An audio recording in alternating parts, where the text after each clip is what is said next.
welcome back to my YouTube channel again. Nah, di video kali ini, seperti biasanya, aku akan mengajak teman-teman semua untuk mengikuti kegiatan video pembelajaran.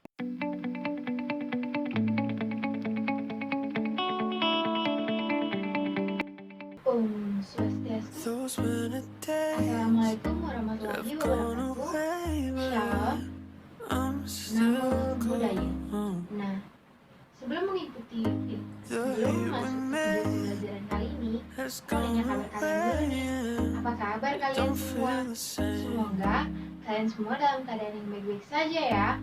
Nah, sebelum kita masuk ke dalam materi video pembelajaran kali ini, aku ingin bertanya nih kalian semua, kita sedang ada di masa apa ya? Atau apa yang sedang terjadi dengan kita saat ini? Apa? Yaps, tepat sekali.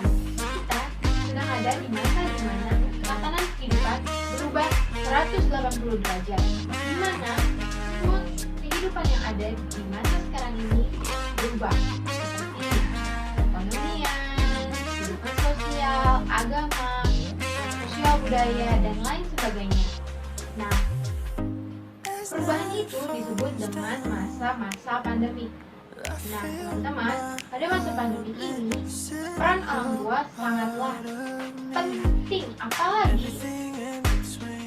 Nah, teman-teman, peran orang tua di masa pandemi seperti ini merupakan salah satu peranan yang sangat penting, apalagi apabila di dalam sebuah keluarga terdapat anak atau seorang anak yang harus bertumbuh dan berkembang. Nah, saat itulah dibutuhkan peran orang tua di masa pandemi seperti ini. Nah, mari kita perhatikan bersama-sama materi video pembelajaran berikut ini. Kalian semua pasti sudah mendengar tentang coronavirus, virus yang telah melanda Tiongkok hingga dunia hanya dalam 1 bulan saja. Wuhan coronavirus yang dinamakan WHO sebagai 2019 novel coronavirus adalah jenis virus corona yang baru saja ditemukan dan dapat menginfeksi manusia karena kecepatannya dalam berkembang biak, walaupun pada umumnya hanya menginfeksi binatang. Terdapat 7 jenis virus corona yang dapat menginfeksi manusia. 2 virus diantaranya adalah virus yang kita semua kenal beberapa tahun yang lalu, yaitu SARS coronavirus dan MERS coronavirus. Termasuk novel coronavirus yang baru ditemukan, mereka semua adalah sekeluarga virus yang biasanya menyerang sistem pernafasan. Keberadaan virus yang baru dan misterius ini menuai banyak pertanyaan, dan dengan video ini kami akan mencoba untuk menjawab sebisa mungkin untuk meredakan rasa penasaran dan kecemasan kalian.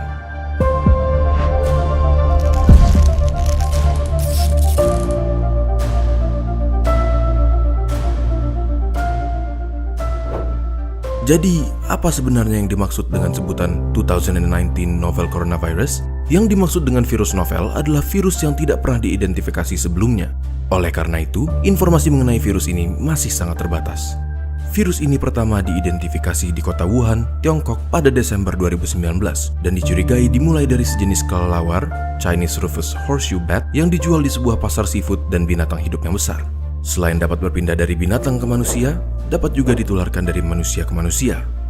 Hingga saat penulisan kami pada 29 Januari 2020, ditemukan 6.095 kasus positif coronavirus, 9.239 kasus suspek coronavirus, dan 133 orang yang meninggal dengan tingkat kematian sekitar 2,2%, jauh lebih rendah dari SARS atau MERS.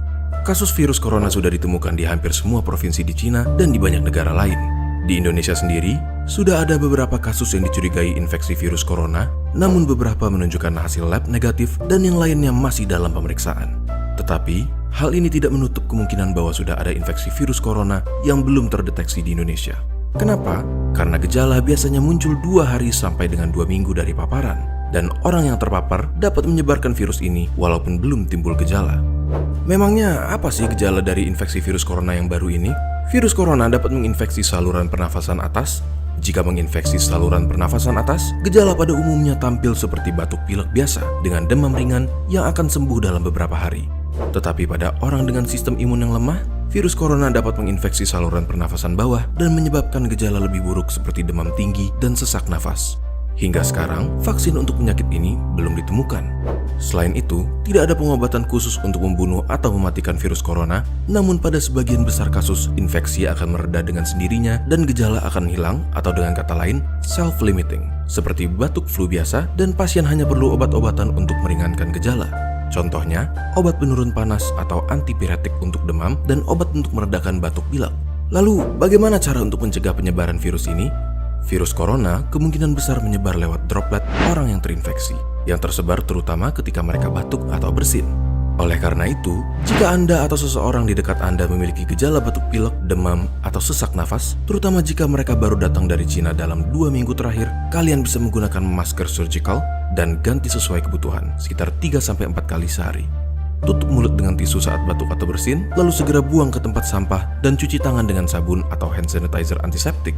Sering-seringlah cuci tangan dan hindari memegang mata, hidung maupun mulut sebelum mencuci tangan. Center for Disease Control and Prevention atau CDC menghimbau untuk menghindari perjalanan ke Cina jika tidak perlu. Apabila kalian datang dari Cina dalam 2 minggu terakhir dan memiliki gejala seperti yang sudah kami sebutkan, segera cari perawatan medis dan hubungi rumah sakit yang akan kalian kunjungi mengenai kondisi kalian. Dan jangan lupa untuk memberitahukan riwayat perjalanan kalian ke Cina. Jangan lupa untuk bagikan video ini kepada mereka yang kalian sayangi supaya mereka juga tahu bagaimana cara menjaga diri dari virus corona. Jika masih ada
setelah kita memperhatikan cuplikan yang sebelumnya, kita dapat ketahui bahwa perkembangan dan pertumbuhan dari paparan virus corona yang ada saat ini itu mengalami peningkatan yang sangat signifikan. Lalu, apabila terjadi perkembangan dan peningkatan yang cukup signifikan terus-menerus, pihak manakah yang harus kita salahkan? Jawabannya tidak ada. Tidak ada satu pihak pun yang harus kita salahkan dalam konteks perkembangan atau peningkatan paparan virus corona yang terjadi di Indonesia saat ini. Mengapa demikian? Karena virus corona yang ada saat ini bukanlah menjadi tanggung jawab pribadi, melainkan menjadi tanggung jawab kita bersama. Apabila yang menangani kasus COVID-19 saat ini yang menjadi pandemi banyak kalangan masyarakat, hanya beberapa pihak saja, maka hal tersebut akan terasa seperti sia-sia. Apalagi kurangnya atau minimnya kesadaran masyarakat untuk memperhatikan protokol kesehatan dalam melakukan kegiatan sehari-hari. Oleh karena itu, yang menjadi poin penting dalam permasalahan COVID-19 saat ini bukanlah pihak kesehatan, pihak pemerintah, pihak adat atau sosial budaya, pihak petinggi-petinggi negara. Bukan hanya pihak itu saja yang dapat menangani virus COVID-19 ini, melainkan kita semua masyarakat Indonesia dapat saling bahu-membahu untuk dapat menghentikan atau mengurangi paparan COVID-19 yang terjadi saat ini.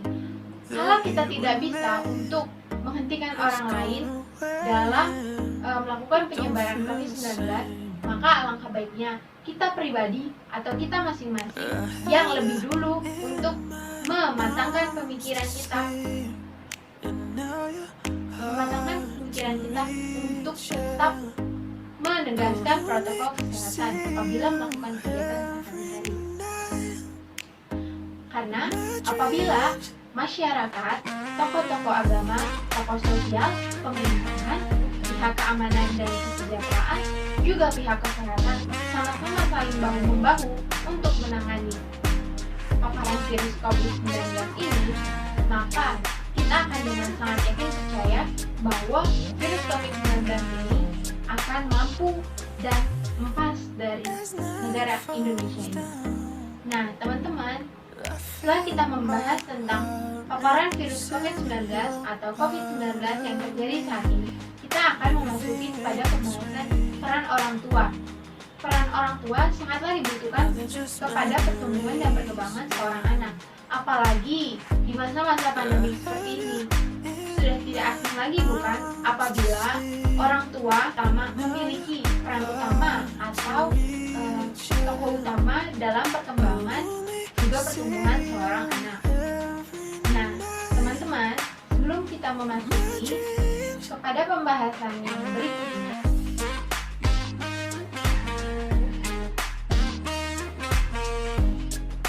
bukan kalian bahwa di masa pandemi seperti ini banyak sekali pihak yang mengambil alih dan berperan penting di dalamnya, seperti pihak kesehatan, pihak pemerintahan, pihak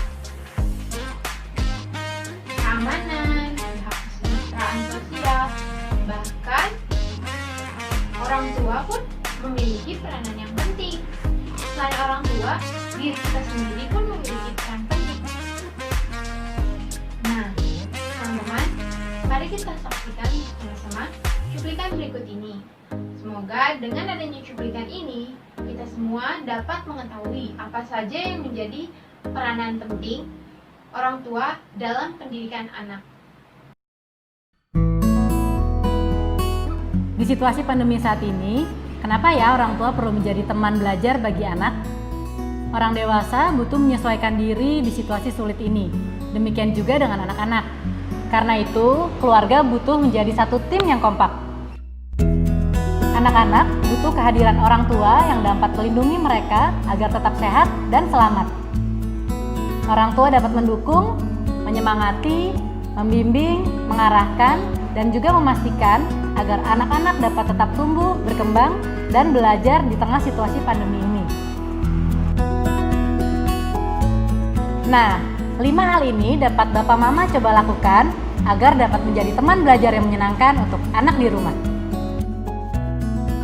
Yang pertama, ubah cara pikir. Orang tua juga adalah teman bagi anak. Menjadi teman artinya sama-sama dan juga setara.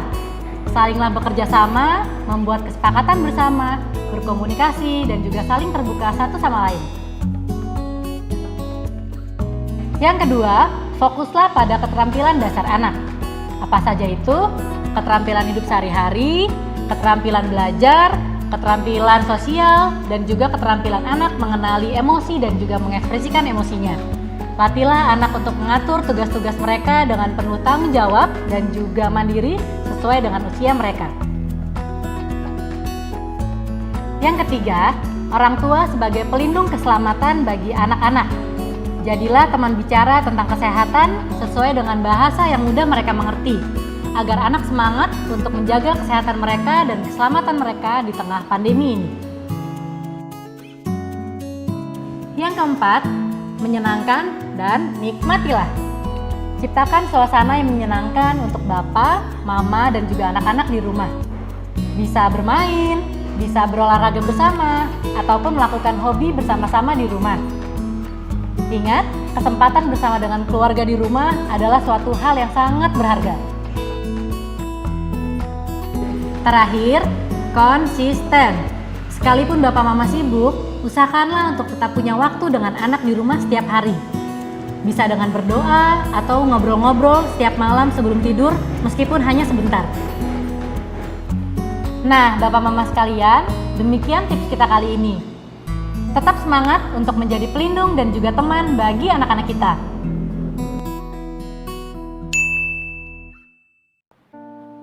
Nah, Swidi, setelah kita menonton cuplikan yang sebelumnya mengenai peran orang tua dalam pendidikan anak, berarti kita sekarang sudah tahu bukan bahwa orang tua memiliki peran penting dalam pertumbuhan dan perkembangan anak, apalagi di dalam pendidikannya bukan? Nah, apalagi saat ini pendidikan bagi anak sangatlah memiliki peranan yang penting untuk kedepannya. Mengapa demikian? Karena kelak anaklah yang akan menjadi generasi penerus bangsa ini, yang akan membuat bangsa ini semakin maju.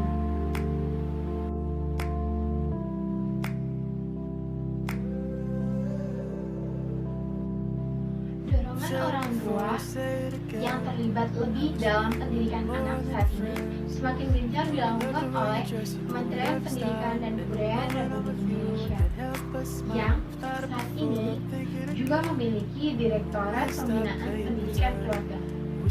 Dalam hal ini, Kementerian Pendidikan dan Kebudayaan Republik Indonesia, Nadiem Makarim, mengungkapkan bahwa orang tua memiliki peranan yang penting dalam pendidikan anak. Beliau juga menekankan bahwa keluarga memiliki peranan yang penting atau sebagai penyokong dalam pendidikan seorang anak. Saat ini, orang tua tidak lagi boleh cuek atau enggan untuk melakukan pendidikan dan mengajar anaknya secara langsung. Di mana di masa pandemi ini, orang tua akan lebih dipacu untuk terlibat dalam masa pertumbuhan anak di dalam bidang pendidikan.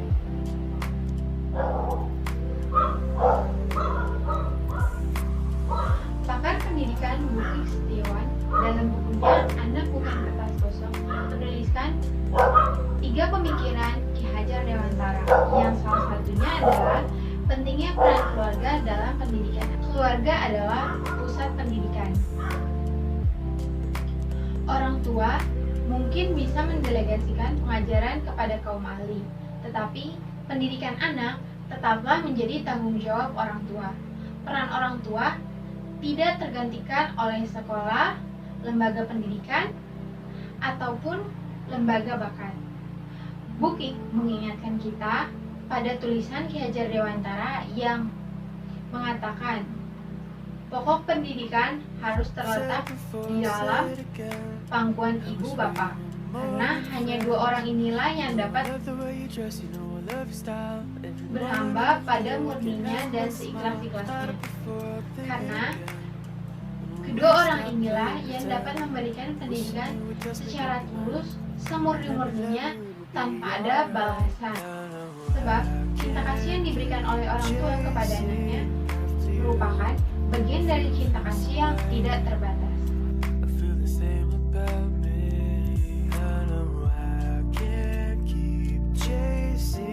Berdasarkan pengertian, disimpulkan bahwa peran orang tua dalam keluarga yaitu sebagai pendidik,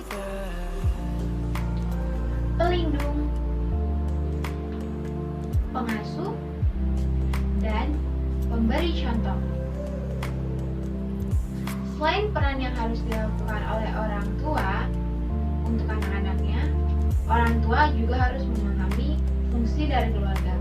Menurut Johnson, tahun 2018, fungsi keluarga terdiri dari fungsi sosialisasi anak, fungsi afeksi, fungsi edukatif, fungsi religius, fungsi protektif, fungsi rekreatif, fungsi ekonomis, dan fungsi sosial. Sedangkan menurut Hadi 2016 halaman 7-9, fungsi keluarga terdiri dari fungsi biologis, fungsi edukasi, fungsi religius, fungsi protektif, fungsi sosialisasi anak, fungsi rekreatif. Nah, berdasarkan fungsi tersebut sudah terpapar jelas bukan bahwa orang tua memiliki peran yang sangat penting bagi seorang anak, apalagi dalam aspek sosialnya bukan?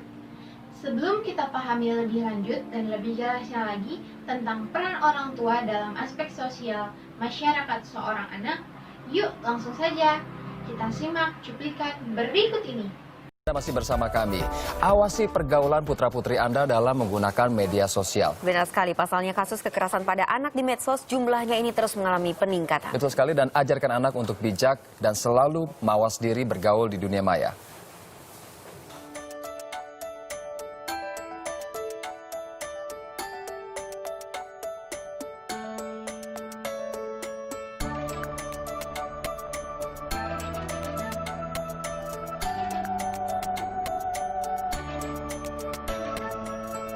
Ya paling cuma kayak dijelek-jelekin di media sosial gitu. Aku pernah pas SMP dulu kayak ya dijelek-jelekin tapi nggak parah banget sih. Di media sosial bukan bully tapi kayak berantem gitu antara teman. Era digital, komunikasi virtual semakin maju. Pergaulan kini tak hanya bertatap muka nyata, tapi juga dunia maya. Media sosial alias medsos seolah kini menjadi ajang eksistensi diri. Karena fungsinya, media sosial pun sering dijadikan sarana komunikasi massa. Penggunanya mulai dari presiden hingga pelajar SD. Saking mudahnya digunakan, tak sedikit anak-anak yang akhirnya lebih jago mengolah medsos ketimbang orang tuanya. Disinilah akar persoalan rentan muncul. Salah berkicau dapat berujung olok-olok yang mampu membuat tertekan.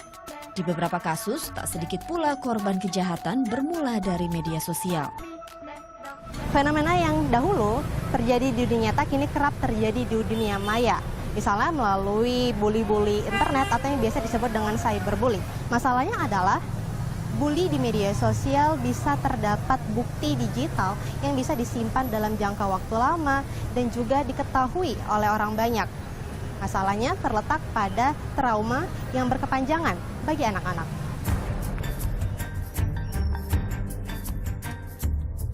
Menurut data Norton Cybercrime Report tahun 2013, setiap detik ada 18 anak yang menjadi korban penggencatan di media sosial.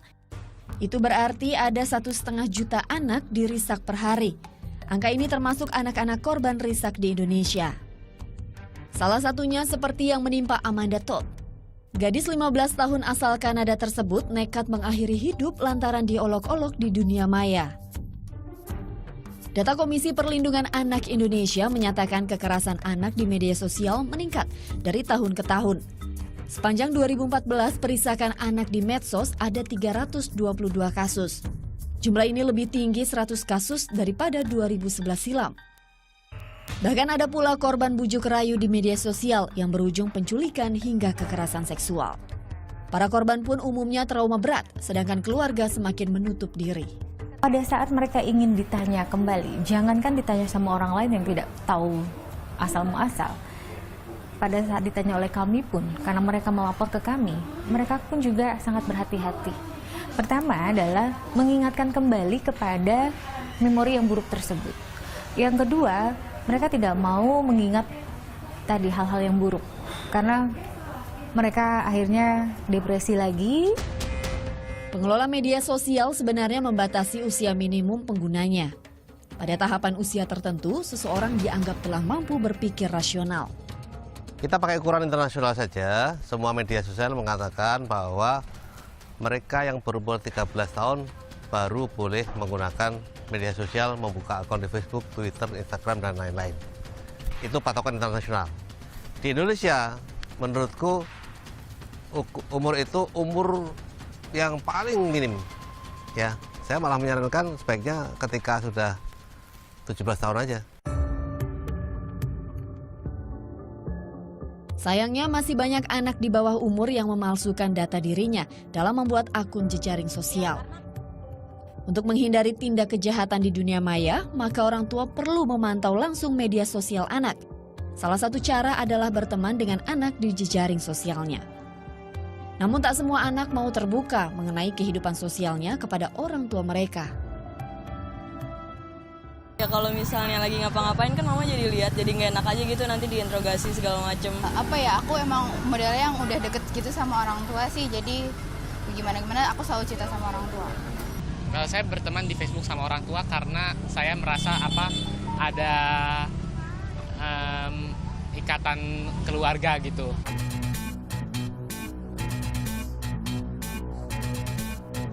Berteman dengan anak di jejaring sosialnya juga dilakukan oleh Yanira Arianti atau Nira. Ini merupakan upayanya memantau pergaulan buah hatinya. Sejak 6 bulan lalu, Nira rutin memantau jejaring Juan Ariel, seperti Facebook dan Instagramnya. Usia sang anak memang masih 11 tahun. Jejaring sosial pun dibuatkan oleh Nira. Saya sih bukan berdasarkan umur ya, saya melihat sejauh mana dia bertanggung jawab dengan apa yang dia posting gitu loh. Saya juga pesan ke mereka, oke, kamu boleh posting, tapi yang emang kamu mengerti. Jangan ikut-ikutan, oh temen posting ini, ikut, teman posting ini ikut, enggak. Nira memberlakukan sejumlah aturan ketat. Ariel hanya diperbolehkan mengakses medsosnya selama akhir pekan. Nira juga sering mendampingi Ariel dan memberi pengertian apa yang boleh dan tidak untuk diunggah ke media sosial mereka. Saya juga nggak menutup mata ya, kayak di Instagram juga banyak foto-foto yang seksi gitu loh. Nah, saya bilang ke mereka, ini ada yang pantas, ada yang enggak. Sebenarnya sih pendekatan ke anaknya ya, gimana dari kacamata saya, yang menurut saya itu nggak pantas buat kamu, nggak pantas buat umur kamu, udah deh nggak usah dulu. Nira juga mengetahui kata kunci akun medsos Huan. Tanpa bertanya pun, kedua anaknya akan memberitahu kode akses medsosnya. Agar kedua anaknya tak merasa diawasi, Nira pun sering memberi pengertian dan pendekatan personal. Rasanya sih biasa-biasa aja, gara-gara kan nggak apa-apa kalau orang tua lihat media sosial. Tapi yang bagusnya kalau orang tuanya bisa lihat media sosial kita, orang tuaku bisa tahu kalau saya ngepost yang pantas atau tidak, dan jika saya ngepost alamat saya gitu, gara-gara bisa membahayakan. Yang dilakukan Nira senada dengan pendapat psikolog anak Dinda Ardita. Asalnya usia belia merupakan masa pencarian jati diri. Melarang anak hanya akan membuat mereka semakin nekat bertindak. Iya, sebenarnya sebelum anak ini sebagai pengguna sosmed, orang tua bisa mengajak gitu ya, secara friendly tentunya, agar anak juga berkenan untuk orang tuanya menjadi teman di sosmednya begitu, sehingga ada kesepakatan lah di awal bahwa ini merupakan satu suatu win-win solution gitu, agar anak juga bisa bersosmed, orang tua juga bisa ikut di dalam sosmed itu. Komentar orang tua juga harus diperhatikan, yang sesuai dengan yang anak inginkan, tidak menjudge, tidak melabel, sehingga anak menjadi akhirnya menghindar orang tua untuk bersosmed, akhirnya nggak kompak. Jadi jadilah orang tua yang kompak dengan bersosmed dengan anak, sehingga orang tua juga tahu bagaimana karakter anak dan bagaimana memberikan masukan yang tepat sehingga anak bisa bersosmed secara bijak. Awasi media sosial anak mutlak diperlukan. Ajarkan mereka agar selalu wawas diri, bergaul di dunia maya. Beri pengertian agar anak tak mudah terbujuk rayu orang tak dikenal di media sosial. Telaah, teliti, dan waspada yang diresap anak mampu membentengi mereka dari kejahatan dunia maya. Beri pengertian pula agar anak mengontrol perkataan yang diunggahnya di jejaring sosial. Novita Sari, Mustafa Adrebi melaporkan untuk NET.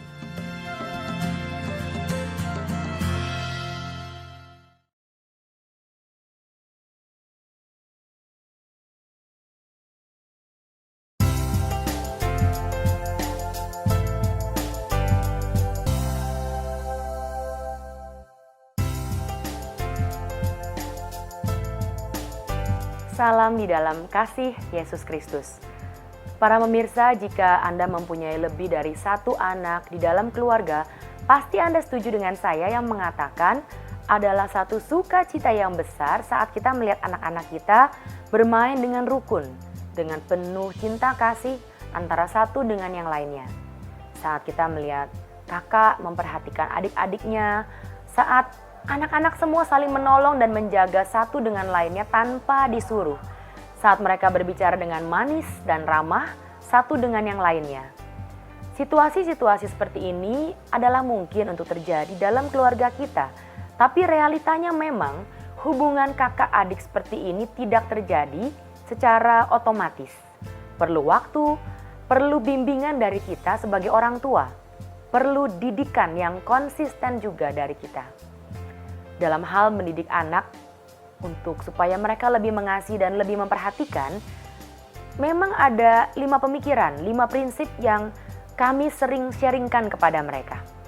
Yang pertama adalah kita ingatkan dalam setiap kesempatan yang baik bahwa Tuhan memberikan adik dan kakak kepada kita karena ini adalah salah satu cara Tuhan untuk mendidik kita tentang apa artinya kasih, apa itu kepedulian, dan apa itu artinya saling membagi. dengan adanya adik dan kakak dalam keluarga, mau tidak mau kita pasti belajar untuk mempraktekkan semua itu. Belajar mengasihi, belajar berbagi tidak semua untuk diri kita sendiri, dan belajar untuk peduli kepada orang lain. Juga dengan adanya adik atau kakak dalam keluarga, tentu kita sering bisa kesal atau marah, merasa terganggu oleh tingkah laku mereka. Nah, justru disinilah Tuhan memberikan kita satu training setiap hari untuk kita pun belajar sabar, belajar apa itu artinya self-control atau pengendalian diri, pengendalian emosi kita. Dan saat kita mengingatkan anak-anak tentang hal ini, kita juga ingatkan tentang buah roh, yaitu penguasaan diri. Bagaimana kalau kita sudah menerima Kristus dalam hidup kita, pasti Roh Kudus juga akan menolong kita, memberikan kekuatan untuk bisa mengendalikan diri kita dengan lebih baik lagi. Pemikiran lain yang kita juga sering ingatkan kepada anak-anak supaya mereka belajar untuk saling peduli dan saling mengasihi adalah kalau kita tidak bisa menghormati atau mengasihi atau peduli kepada anggota keluarga sendiri, bagaimanakah kita bisa hormat atau sayang atau peduli kepada orang lain di luar dari keluarga? Justru Tuhan kasih adik, kasih kakak dalam keluarga sebagai training pertama yang Tuhan anugerahkan kepada kita. Kita belajar peduli, belajar sayang dulu dalam satu unit yang paling kecil, yaitu keluarga. Hal lain lagi yang kita juga sering bagikan kepada anak-anak adalah kita ingatkan kepada mereka untuk selalu ingat, tidak pernah lupa untuk saling menjaga satu dengan yang lainnya. Karena akan ada waktu di mana papa dan mama tidak bisa sama-sama dengan kalian. Jadi kalian harus bersatu, saling menjaga satu dengan yang lainnya. Karena 2 orang lebih baik daripada 1, 2 lebih kuat daripada yang 1, 3 pasti lebih kuat daripada 2. Lalu kita bisa berikan contoh bagaimana kalau kita bertiga itu akan lebih sulit untuk ada orang yang mau misalnya membawa kita pergi kemana, ke tempat yang jauh dari orang tua atau berbuat yang tidak baik kepada kita. Hal yang keempat yang kita juga tanamkan kepada anak-anak supaya mereka belajar untuk menjadi anak-anak yang saling mengasihi adalah kita juga ingatkan bahwa saat kita merasa kesal karena terganggu, perasaan kesal atau marah itu wajar saja bisa kita rasakan. Tapi itu bukan berarti kita boleh untuk bicara kasar kepada kakak atau adik. Contohnya, kalau kita marah, itu tidak berarti kita boleh berkata-kata seperti, kamu itu bodoh sekali, kamu itu bikin saya kesel sekali. Mendingan saya nggak punya adik sama sekali daripada punya adik kayak kamu. Kata-kata yang begitu menyakitkan. Dan sepertinya sah-sah aja kita katakan waktu kita kesal. Dalam hal mengendalikan kata-kata, walaupun kita saat itu kesal atau marah, kita selalu bantu ingatkan anak-anak. Dan tentunya juga kita ingatkan diri kita untuk kita sendiri menjalankannya, bahwa kita harus bergumul dengan emosi kita, dengan kata-kata kita. Kadang-kadang saat ditegur dan diingatkan baik-baik, mungkin kurang cukup. Kadang-kadang kita perlu tegur dengan lebih tegas lagi. Tapi selalu dijelaskan dengan kasih. Bahwa ini adalah satu hal yang kita semua perlu jalankan sebagai anak-anak Tuhan. Bahwa papa mama pun belajar bergumul dengan hal ini. Termasuk anak-anak. Kita ingatkan kalau kita kesal atau marah, kita juga tidak boleh bertindak secara fisik. Bukan berarti kita jadi boleh memukul, mendorong atau menendang kakak atau adik. Dalam hal ini dengan adanya kakak atau adik, tentunya yang bisa bikin kita kesal, Tuhan ingin kita juga belajar untuk mengontrol emosi, termasuk mengontrol tingkah laku dan action kita, kata-kata kita kepada orang lain. Nah, saat kita kesal atau marah, kita tentu seringkali ingin sekali melampiaskan ketidaksabaran kita, kemarahan kita dengan kata-kata yang pedas atau yang menyakitkan karena terdorong oleh emosi kita saat itu. Dalam hal ini kita juga selalu ingatkan kepada anak-anak bahwa saat emosi kita meluap-luap Justru saat itu kita perlu belajar untuk mengontrol lidah kita, belajar untuk berdiam diri dan mengontrol emosi yang meluap-luap. Karena dalam keadaan marah atau dalam keadaan emosi, pasti tidak ada kata-kata yang baik atau kata-kata yang membangun yang keluar dari mulut kita. Belajar untuk berdiam diri, belajar untuk berdoa dalam hati walaupun mengeluarkan kata-kata yang simpel seperti, Tuhan, aku marah sekali sama kakak, aku kesel sekali sama dia, tolong saya Tuhan. Belajar untuk bergantung kepada Tuhan dalam keadaan yang sulit sekalipun. Dalam hal ini kita mengingatkan anak-anak dan tentunya mengingatkan diri kita sendiri, yaitu saat kita lemah, justru kita perlu ingat Tuhan. Saat kita merasa benar atau salah mengerti, saat apapun kita perlu belajar untuk ingat Tuhan. Minta Tuhan tolong kita yang lemah ini. Belajar untuk bergantung kepada Tuhan, minta pertolongan, minta kekuatan dari Tuhan. Banyak sekali ya yang kita perlu jalankan juga sebagai orang tua saat mendidik anak-anak kita dan mengajar anak-anak kita. Memang parenting tidak pernah mudah. Prinsip-prinsip yang barusan saya sharingkan juga itu bukan seperti satu mantra, karena memang tidak ada yang instan. Semua itu perlu waktu. Kami sendiri sebagai orang tua pun perlu selalu belajar untuk menjadi teladan, menjalankan apa yang kami ajarkan, menjadi teladan bagi anak-anak.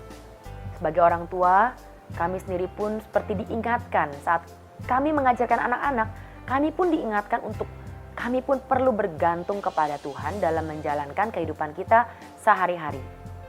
Nah, juga ada yang pernah bertanya, pada saat seperti apa kalau begitu kita perlu sisipkan prinsip-prinsip seperti itu?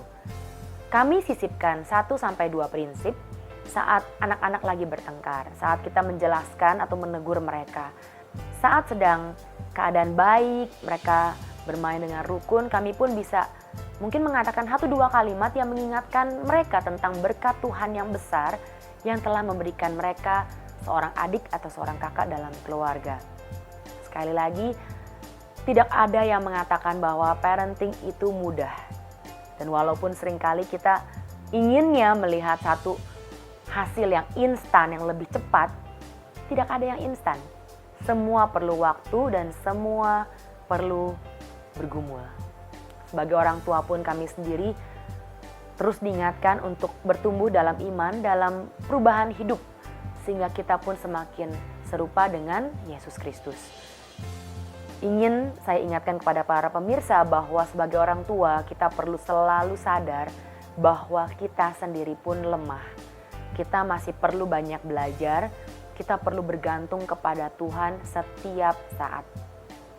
Kiranya Tuhan juga selalu menolong Anda sekalian untuk menjadi orang tua yang beriman kepada Tuhan.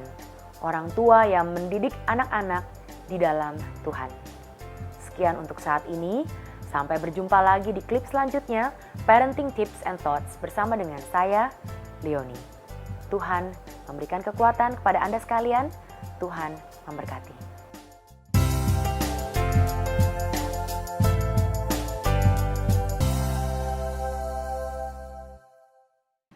Nah, berdasarkan cuplikan video tersebut, peran orang tua dalam perkembangan sosial anak sangatlah penting. Karena pertama kita lahir, yang bisa mereka ajak berinteraksi, yang bisa anak-anak ajak berinteraksi adalah orang tua atau lingkungan keluarganya. Orang tua memiliki peran masing-masing terhadap perkembangan sosial anak. Seperti halnya, karena ibu merupakan tempat kita untuk dapat berbagi cerita, mengobrol, berkeluh kesah, menceritakan masalah-masalah atau hal-hal lainnya. Begitu juga dengan seorang ayah. Peran ayah di dalam perkembangan sosial anak memiliki peranan yang sangat penting. Apalagi ayah itu merupakan salah satu tokoh yang menjadi role model bagi seorang anak laki-laki. Apabila sosok ayah tersebut menjadi pribadi yang sangat gagah, perkasa, bijaksana, percaya diri, bertanggung jawab.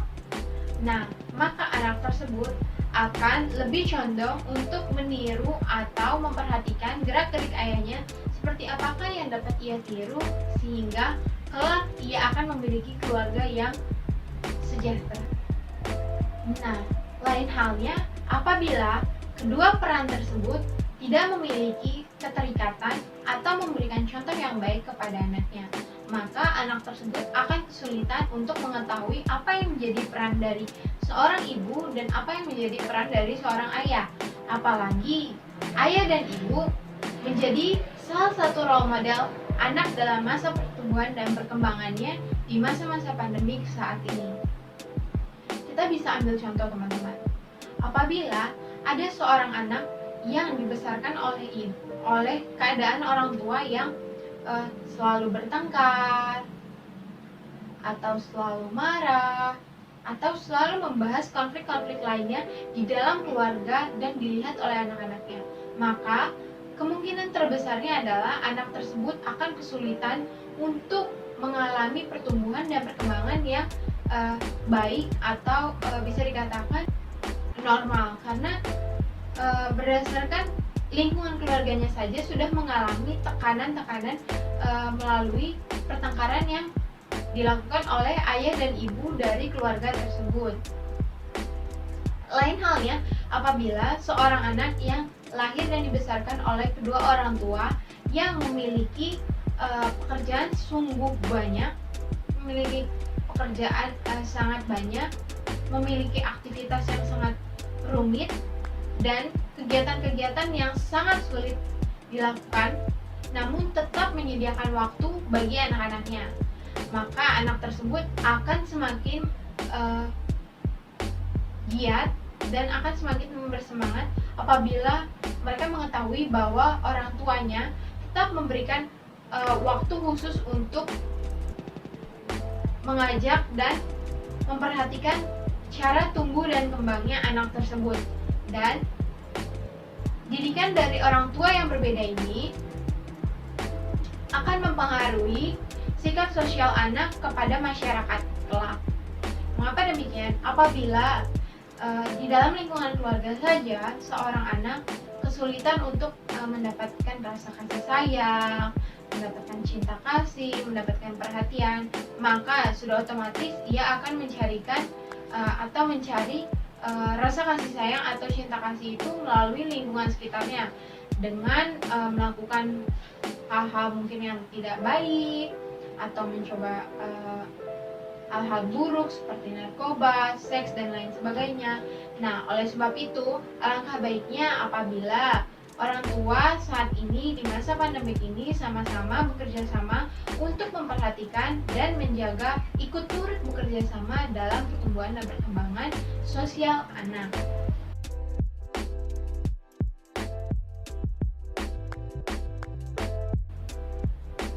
Menurut John W. Santrop, peran orang tua dalam masa anak adalah sebagai manajerial, terutama penting dalam perkembangan sosio-emosional anak.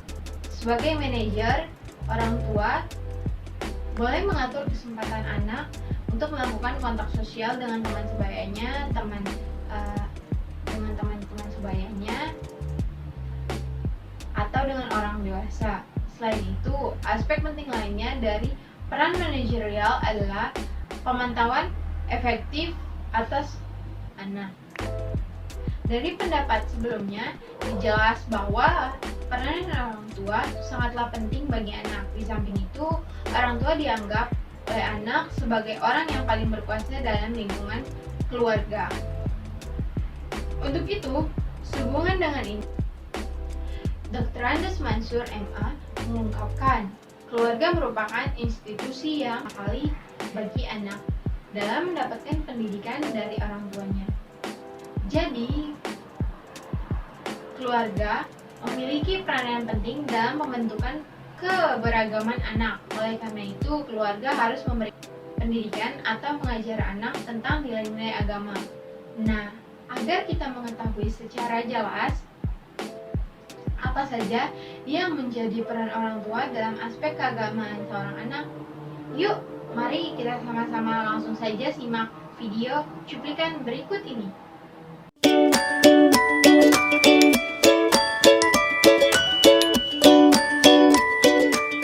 Halo, saya Najla Shihab, saya dari keluarga kita akan menjawab beberapa pertanyaan dari followers Parental.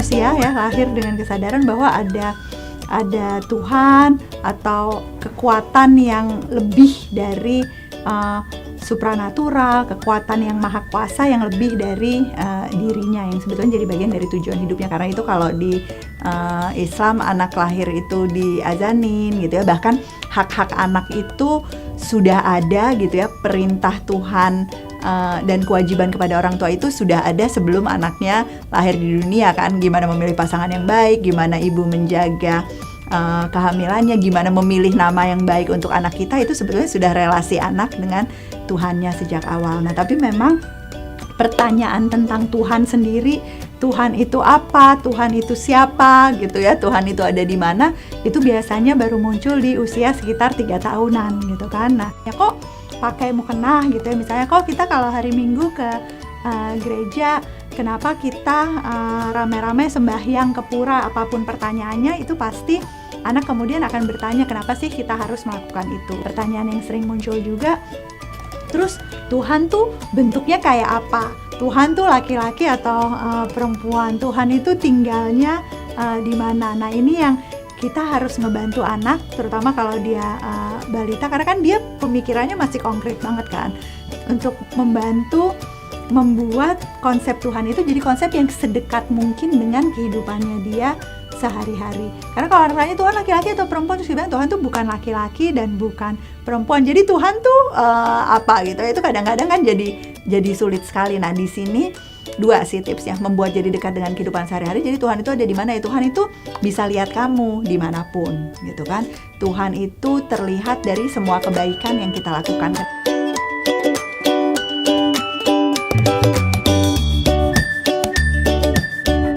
Contoh nih ya, kita ngajarin anak sholat gitu. Kalau yang buat yang Muslim itu kan bukan cuma tentang kita sholat karena kita disuruh sama Tuhan gitu ya. Tapi kenapa sih sholatnya rame-rame jamaah? Nggak cuma ngajarin sholatnya, nggak cuma ngajarin harus hafal doanya, tapi kita ngajarin bahwa sebetulnya interaksi sosial tuh bagian yang penting loh dari kehidupan beragama. Sholat kenapa tepat waktu? Emang ini begitu azan kita sholat. Nah, soal si tepat waktu dan disiplin itu tuh bukan cuma urusan sholat. Nanti kalau pulang sekolah, kenapa sih kamu harus langsung naruh tasnya ke tempat tas? Kenapa kamu harus mandi begitu langsung bangun pagi gitu ya, dan sebagainya. Itu nanti berkaitan dan jadi satu contoh yang sekalian sih sama si sholat itu. Jadi si sikat gigi itu, karena kita udah dikasih gigi loh sama Allah, kita udah dikasih gigi sama Tuhan. Tugasnya kita apa? Tugasnya Tuhan bikinin kita gigi gitu ya, kamu lahir dengan gigi. Tugasnya kita ngejaga gigi itu dengan sikat gigi. Jadi sekali lagi, bukan cuma ngenalin Tuhan lewat kegiatan-kegiatan yang berkaitan sama keagamaan atau ritual, tapi justru yang sedekat mungkin dengan kehidupan anak sehari-hari.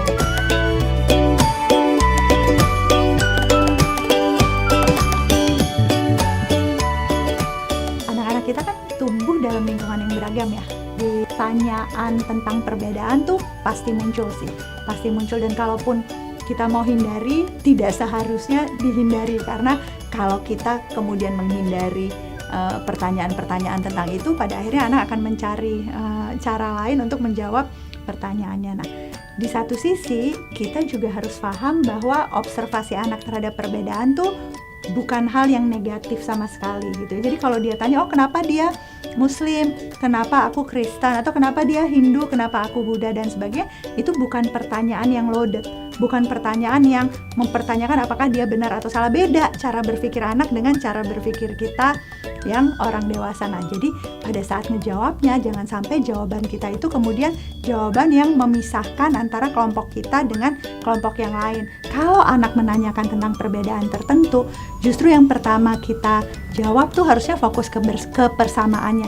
Oh iya, dia Kristen, kita Islam, kita sama-sama punya tempat ibadah loh gitu ya. Dia ke gereja, kita ke masjid. Jadi perlu berhati-hati bahwa nggak semua pertanyaan tentang perbedaan tuh kita jawab dengan justru menambahkan perbedaan-perbedaan yang lain dan makin memisahkan bahwa sebetulnya yang nyata adalah perbedaannya, karena unsur persamaannya itu seringkali jauh lebih besar dibandingkan dengan unsur perbedaannya.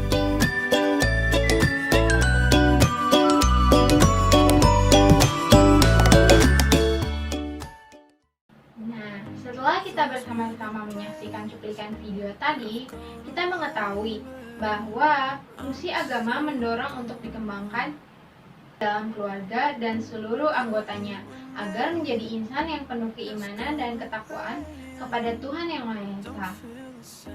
Orang tua adalah pembina pribadi yang pertama dalam hidup anak. Kepribadian orang tua, sikap dan cara hidup mereka merupakan unsur-unsur pendidikan yang dengan sendirinya akan masuk ke dalam kepribadian anak tersebut. Apalagi ketika anak tersebut sedang mengalami pertumbuhan dan perkembangan. Anak terhadap guru agama dan pendidikan agama di sekolah sangat dipengaruhi oleh sikap orang tuanya. Hubungan kedua orang tua dalam masa perkembangan dan pertumbuhan anak itu akan mempengaruhi ke dalam kejiwaan seorang. Nah, oleh karena itu, saat ini pentinglah diketahui oleh seluruh orang tua bahwa mereka lah yang memiliki kendali terbesar dalam pembentukan seorang anak, juga perkembangan seorang anak, apalagi di dalam hal keagamaannya. Konon ada pepatah yang mengatakan bahwa anak merupakan gambaran dari orang tua. Selain itu juga ada pepatah yang mengatakan bahwa buah tak pernah jatuh jauh dari pohonnya. Nah, baik adanya jika orang tua memahami secara jelas dulu mengenai ini, sehingga akan lebih mudah untuk memberikan kendali dan mengaplikasikan peran tersebut di dalam kehidupan anak tersebut, apalagi di dalam hal atau konteks keagamaan dalam pertumbuhan. Sekian video tentang peran orang tua di masa pandemi ini. Terima kasih sudah menonton, dan jangan lupa untuk selalu menjaga kesehatan dan tetap menerapkan protokol kesehatan dimanapun kalian berada.